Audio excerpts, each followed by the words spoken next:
حضور نے فرمایا اللہ اس شخص کے چہرے کو تر و تازہ رکھے جس نے میرے سے کوئی حدیث سنی، پھر جیسے سنی اس کو ویسے آگے پہنچا دیا۔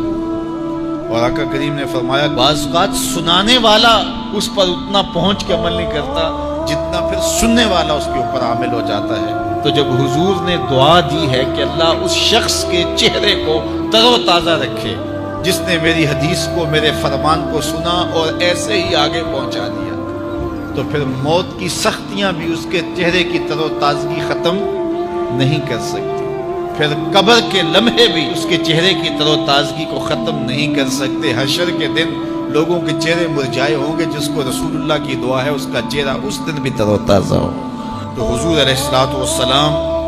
کے فرامین کو سننا، دیکھیے جو تفصیلی علوم ہیں ان کو حاصل کرنا، سیکھنا یہ ہر ایک کے لیے فرض نہیں ہے، لیکن جو ضروریات دین ہیں ان کو سیکھنا یہ فرض عین ہے، یہ ہر ایک کے اوپر فرض ہے۔ اگر کوئی نہیں سیکھتا تو وہ گنہگار ہے، اور اس میں نماز کے مسائل ہیں، روزے کے مسائل ہیں، حج کے مسائل ہیں، زکوٰۃ کے مسائل ہیں، اگر کاروبار کرتا ہے تو بیع و شراء کے مسائل ہیں، اور کفر اسلام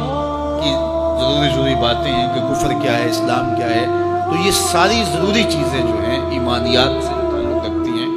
ان کا سیکھنا جو ہے ضروری علوم کا یہ ہر ایک کے اوپر فرض ہے۔ تو اس لیے آپ لوگ اپنا وقت کچھ نکال کر کے جو ہے وہ اس کے لیے صرف کریں، اور ضروریات دین سیکھنے کے لیے کچھ فرصت کے لمحے نکالیں۔ لوگ کتنے طویل ڈپلومے کرتے ہیں، کاروبار سیکھتے ہیں، کن کن علوم میں مہارت ہے جو ہمارے لیے بالکل غیر ضروری ہے۔ کسی نوجوان کے پاس بیٹھ جاؤ نا تو وہ تمہیں بتائے گا کہ کس کرکٹر نے کس میچ میں کتنے سکور کیے تھے،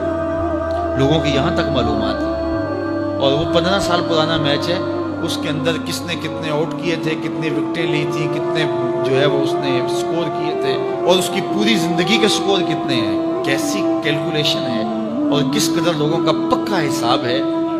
یہ وہ چیز ہے جس کا نہ دنیا میں فائدہ نہ آخرت میں فائدہ، لیکن دلچسپی ہے نا، جس چیز سے دلچسپی ہو تو وہ چیز خود بخود ازبر ہوتی چلی جاتی ہے۔ دلچسپیاں انسان کو جو ہے وہ کسی چیز کو یاد کرنے میں مدد دیتی۔ ایک عرب شیخ کہہ رہا تھا کہ ہم ماضی میں پڑھتے تھے کہ